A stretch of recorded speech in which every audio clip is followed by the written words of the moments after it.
예, 이번 시간에는 아동 발달 부분 중에 이론에 대한 부분 살펴보도록 하겠습니다. 먼저 정신분석 이론 살펴볼까요?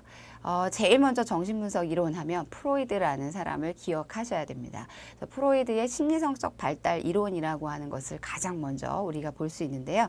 주요 개념이라고 하는 것이 무엇인가 라고 봤을 때 무의식이라고 하는 것을 먼저 제시하고 있습니다. 무의식이라고 하는 거, 여러분들 지금 의식이 있습니까? 예, 있죠. 무의식이라고 하는 건 뭘까요?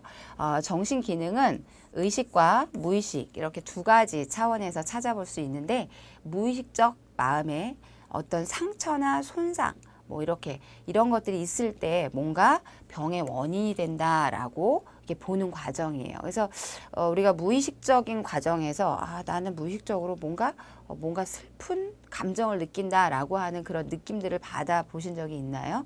그러니까 무의식이라고 하는 것은 결국은 뭐냐면 무의식적인 어떤 그런 무의식적으로 오는 상처, 뭐 손상 이런 걸로 인해서 병이 될 수도 있다라고 하는 중요한 의미를 가져오게 되는 거죠. 인간의 내적인 충동, 그중에 특히 공격성, 그다음에 죽음, 뭐 이런 것들, 이런 충동, 뭔가 죽고 싶어, 그다음에 뭐 때리고 싶어, 뭐 부시고 싶어, 이런 감정들 있잖아요. 이런 것들이 좀 어떻게 해야 돼요? 억제해야 되죠. 그래서 이런 억제하는 과정이 강한 자아, 그 다음에 초자아에 의해서 의식적으로 금지되는 과정이다라고 볼 수 있어요. 그러니까 내가 지금 정말 화가 나서 뭔가 이렇게 던지고 싶다라고 하는 어떤 충동을 느꼈을 때 어떤 사람은 던져요. 그런데 우리가 던지지 않는 사람이 훨씬 많죠. 이유는 뭐예요? 의식이 작용하기 때문이라는 거죠. 그 의식의 가장 그 중심에 서 있는 게 뭐냐면 여기 나와 있는 자라고 하는 이고, 뭐 에고라고도 얘기하는데 이고라고 주로 얘기하고요. 그 다음에 초자라고 하는 슈퍼 이고 또는 뭐 슈퍼 에고 이렇게 얘기하는 이런 의식에 의해서 어떻게 된다? 금지되는 거다라고 해요. 그래서 무의식의 발견이라고 하는 것 아주 중요한 개념이라고 볼 수가 있습니다. 그 다음에 성격의 구조라고 하는 부분을 좀 살펴볼 수가 있겠는데요. 성격의 구조라고 하는 것에 또 핵심적인 것이 무엇이 나오냐면 리비도라고 하는 것이 나와요. 리비도라고 하는 건 사실은 프로이드라는 사람은 이 위에 설명한 것처럼 심리성적 발달 이론이거든요. 이 사람은 성적인 것과 관련된 이야기를 좀 많이 한 사람이에요. 의사 선생님이시죠.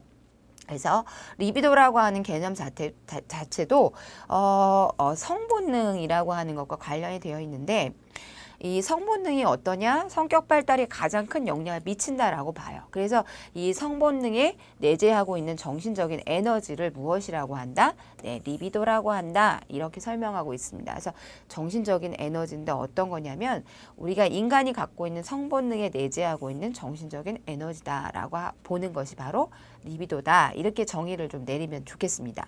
그래서 이 리비도를 다시 한번 또 설명한다면 원초와 그 다음에 자아, 그 다음에 초자아 이렇게 나눠서 얘기할 수 있겠는데요. 제일 먼저 원초와라고 하는 것, 이드라고 얘기하는데요. 인격 가운데서 가장 무의식적이에요. 앞에 우리가 의식적이냐 무의식적이냐 뭐 이런 얘기하면서 무의식의 발견이라는 것이 굉장히 중요한 개념이다 이렇게 얘기했었거든요. 원초와라고 하는 것 자체가 무의식의 아주 핵심적인 어떻게 보면 정말 원초적인 거죠. 무의식이. 그래서 무의식적이고 충동적인 측면에 해당이 돼요. 그러니까 내가 갖고 있는 본성이다라고 볼 수 있겠어요. 그죠? 그래서 쾌락의 원리에 의해서 지배되는 심리현상이다. 이렇게 볼 수 있습니다. 그럼 쾌락이라고 하는 건 어떤 것이 있는가 보시면 인간이 출생할 때부터 갖고 태어나는 아주 본능적인 부분이다라고 볼 수 있고요. 그래서 먹고 싶은 욕구, 먹어야 되잖아요. 인간은 먹고 싶어요. 정말 배가 고프면 안 될 것 같아. 너무 먹고 싶어요. 그죠? 그런 욕구. 그다음에 화가 나는데 뭐 짜증이 나는데 어떻게 할까? 때릴까? 뭐 이런 거 있잖아요. 막 부수고 싶다. 이런 것들. 공격적인 욕구. 그다음에 의지하고 싶은 욕구. 뭔가 내가 이렇게 외롭고 힘들 때 이렇게 좀 어떻게 뭔가 이렇게 의지하고 싶은 것. 그다음에 성적인 욕구. 뭐 이런 것들이 전부 다 원초화에 해당이 됩니다. 본능적인 부분이라고 볼 수 있어요. 무의식적이다. 이것을 여러분들 기억하시면 되겠고요. 이번에 자아에 대한 부분 살펴볼까요? 자아는 인격 가운데 주로 의식적인 부분에 이제 해당이 돼요. 그러면 앞에 설명했던